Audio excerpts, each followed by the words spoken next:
We're out here at Buttonwillow, first time in 2 years. I haven't been back to the track since early 2024, so it's been 2 years. It is so cold out, my face can barely move as I'm talking. There was ice on the wing of the C7 this morning, but yeah, it is mad cold out here right now. First time driving the C7 on track. We're gonna see how it goes, and first time out in 2 years, so I don't have the craziest goals today. My God, it's so cold I can't move my face. Last time I was out here, my best was a 159 in the Type R. So I just want to turn around a 159 more easily in this car. It does have more setup, so it has an aftermarket suspension and a wing. The Type R was almost all stock, just some tires and some camber, right? Alignment, track alignment.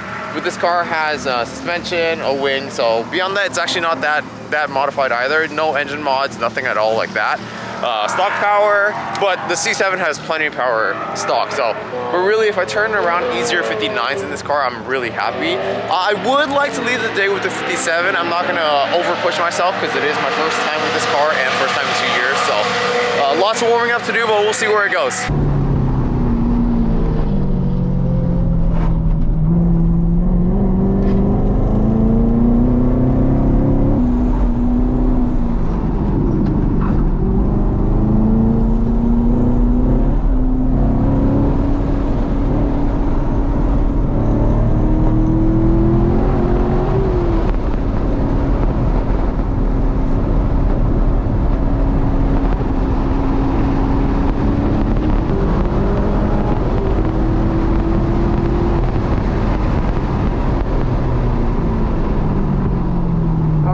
Fastest I've ever gone. Riverside is an instant fuel cut every single time. That's really disappointing. Engine power reduced. So first session out, it was definitely hard to get back into the rhythm and speed of track driving, but we eventually kind of got there. We did a 59, a lower 59 than the Type R, so I've already gone faster than I ever have. But obviously the car has a lot more. If you see the lap footage, it kept fuel cutting after Riverside and Sweeper. So the high G corners, immediate fuel cut, and like literally didn't let me put any power down.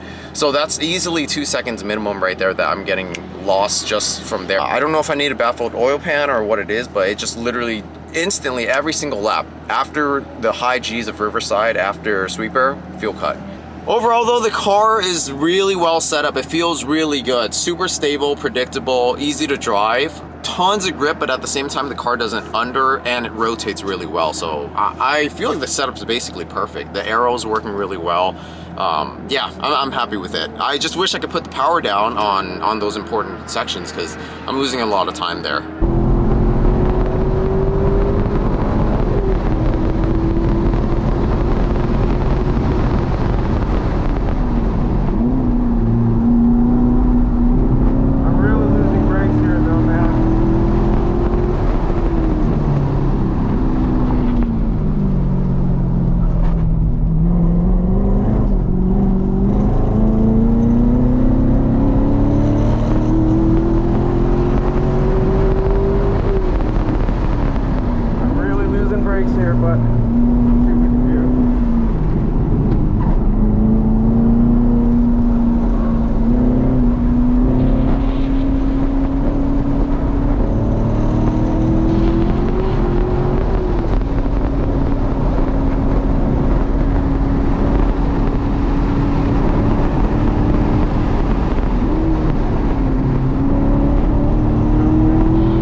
Alright, so we are back at home base. Unfortunately, I accidentally shot my closing thoughts in slow-mo because this is a new camera.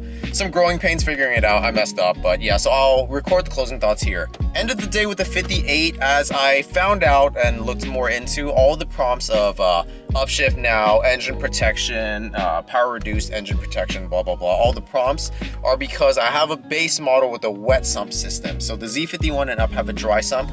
My base isn't supposed to be tracked, essentially, and all of that was cutting the power and prompting that so that it wouldn't just be in a situation of oil starvation. So I believe the car's all right. I really do, because I drove it home fine. The next day it also drove fine. So I think all those power cuts really did save the motor, so that's good. I've spent the weekend looking into solutions. It looks like no one makes a baffled oil pan for the car in base form with the wet sump, unfortunately. Everyone says literally just trade it in and get a Z51, and the solution really is just getting a Z51. So if I can't find a solution, unfortunately, I think I get rid of the car and then look for a Z51 or try a different platform. Regardless, super fun day, and to do a 58 and beat my Type R's time without being able to use the power, and you guys see the hot lap. Exiting Riverside at like 100 and then getting cut down to the 90s, low 90s, and being stuck there all the way until like Phil Hill. And that's a section I should be able to get to 120 plus at. I'm losing so much time. I'm gonna say I feel I'm losing at least 2 seconds there because I'm literally stuck at the 90s instead of being able to accelerate all to 120 in a straight line there because of the power cut, right? But hypotheticals are easy. We turn around that 58.6 with the power cut. I'm really pleased with that, really. The car really has so much more with the chassis. The turn-in was amazing, grip was amazing, aero, suspension, balance was also good. It's a shame that with this setup, the rest of the car in this base model is plenty good. It just can't use its power because of that wet sump system. Again, so much fun. I had a blast. I really like how the car looks. I'm gonna wrap it up there, guys. If you enjoyed, hit that thumbs up button, drop a comment, subscribe to the channel if you want to see that car, this car, or more of what we do on the channel. And yeah, see you guys next time.